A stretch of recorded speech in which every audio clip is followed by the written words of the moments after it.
అందరికీ కూడా నేను ప్రభుత్వ పక్షాన ధన్యవాదాలు తెలియజేస్తా ఉన్నా అధ్యక్ష.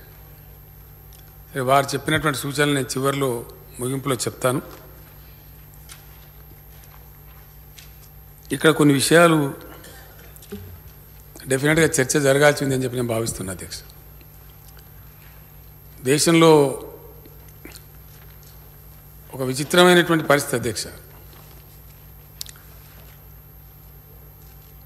చాలా విచిత్రమైన పోకడలు కూడా కొన్ని చూస్తూ ఉన్నాం.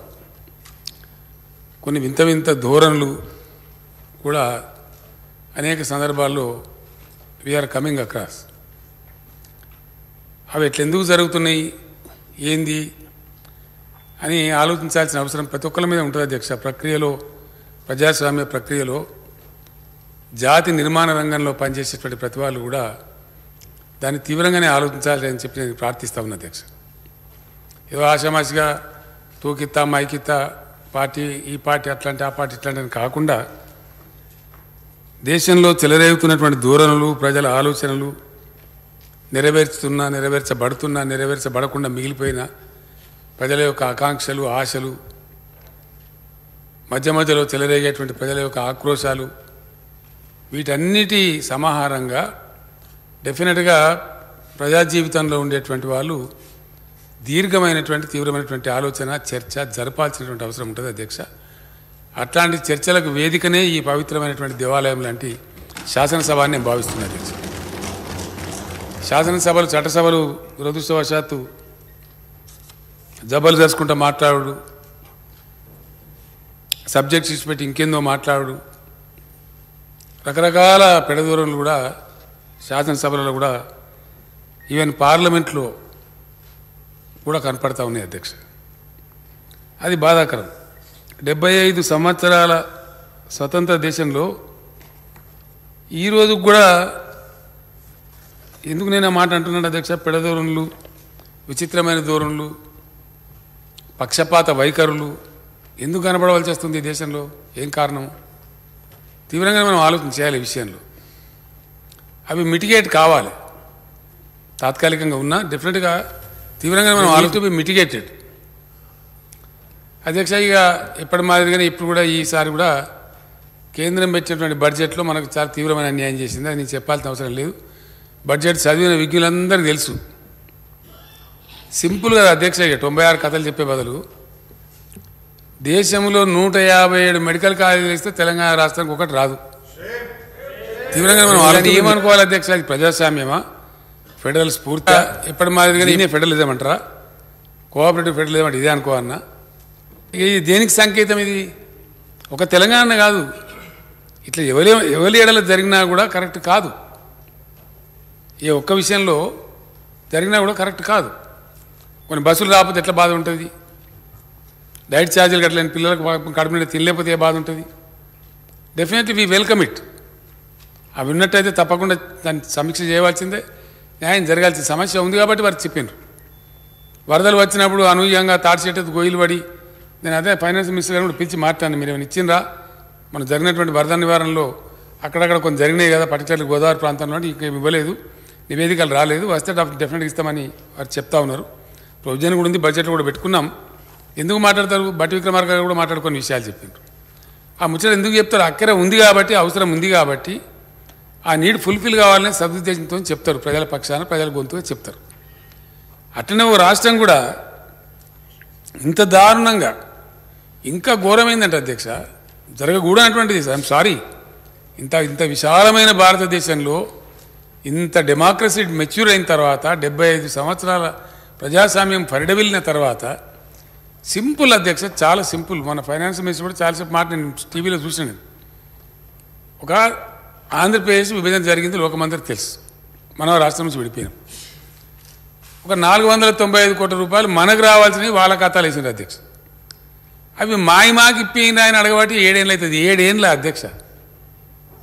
ఇది బయట చెప్పుకుంటే ఏమంటారు నాకు అర్థం కాదు. ప్రపంచ బ్యాంక్ ఇక్కడ తెలిస్తే మనం కొట్టెలు కొడతారు, అటకాలు రాని కూడా రానియరు. ఇది కూడా సమస్యనే ఈ దేశంలో. మనకు రావాల్సినవి వాళ్ళే చెప్తారు, మీయే కరెక్టే అటు చేసినాము, కరెక్ట్ చేస్తామని. 7 సంవత్సరాల నుంచి అడిగిపోయిన రికార్డు లాగా, అంటే ఇంత చీప్గా గిట్లా దేశం జరపబడడం అనేది ఇక అది ఏది లేదు కదా అధ్యక్ష. ఇక ఎట్లా ఉందంటే ఇంక ఉల్టా మేము ఇయ్యం కాక ఇయ్యం ఏం చేస్తారో చేసుకపోయినట్టు.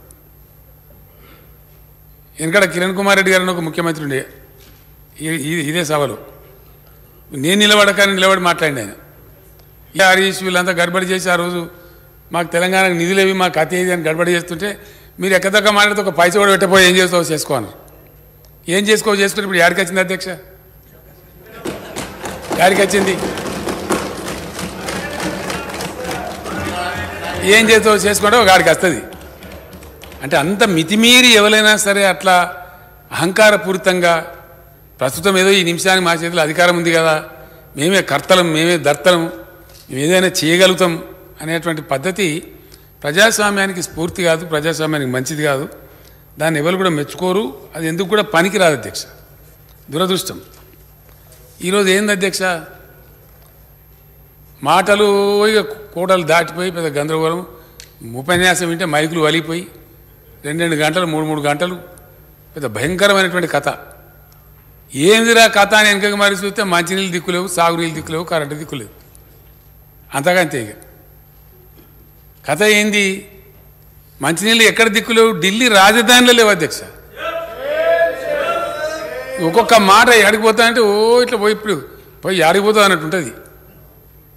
మంచినీళ్ళు ఉండయి, కరెంటు ఉండయి, సాగునీళ్ళు ఉండయి. అది కథ. వెరసి మన భారతదేశం యొక్క చరిత్ర ఏంటంటే ఇది కథ. మినిమం బేసిక్ నీడ్స్ అవి కూడా కావు. దాని ఫలితమైంది అధ్యక్ష, 75 సంవత్సరం ఇన్ని సంపదలు ఉండి, ఇన్ని నీళ్లు ఉండి, ఇంత భూమి ఉండి, ఇంత ఖనిజ సంపద ఉన్నటువంటి రత్నగర్భ లాంటి ఈ దేశంలో ఈవెన్ టుడే అమెరికాలో ఎవరికన్నా పిల్లగానికో అమ్మాయికో గ్రీన్ కార్డు దొరికిందంటే వాళ్ళ తల్లిదండ్రులు ఇక్కడ దావత్ చేసుకొని పార్టీ ఇస్తారు అధ్యక్ష. You know my son got green card in America, please come to the party in the evening అని సాయంత్రం పిలిచి పార్టీలు ఇస్తాను. అంటే ఎక్కడున్నాం మనం? ఇప్పటికీ 20 లక్షల మంది అధ్యక్ష బీజేపీ అధికారం చేపట్టిన నాటి నుంచి నేటి వరకు 20 లక్షల మంది భారతీయులు మన ఇండియన్ సిటిజన్షిప్ వదిలేసుకున్నారు అధ్యక్ష. భారత పౌరసత్వాన్ని వదిలేసుకున్నారు. ఎందుకు పోతారా అధ్యక్ష దేశం వదిలిపెట్టి? ఉన్న ఊరిని కన్నవారిని వదిలిపెట్టి వాళ్ళని పోతారా? చక్కదనం ఉంటే ఎందుకు పోవాల్సి వస్తుంది? సిటిజన్షిప్ వదులుకునేటువంటి దౌర్భాగ్యం ఏంది? వేరే దేశంలో పౌరసత్వం దొరికితే దావతులు చేసుకునే దౌర్భాగ్యం ఏంది? అసలు ఏం జరుగుతుంది దేశం? భయంకరమైనటువంటి పరిస్థితి అధ్యక్ష. ఈ మధ్య నేను బయట ఒక మాట చెప్తా ఉన్నా, తమరు కూడా చూసుంటారు పేపర్లలో. ఎన్నికలు జరిగినప్పుడు పార్టీలు గెలుతానని, నాయకులు గెలుతాను కానీ ప్రజలు ఓడిపోతారు అధ్యక్ష.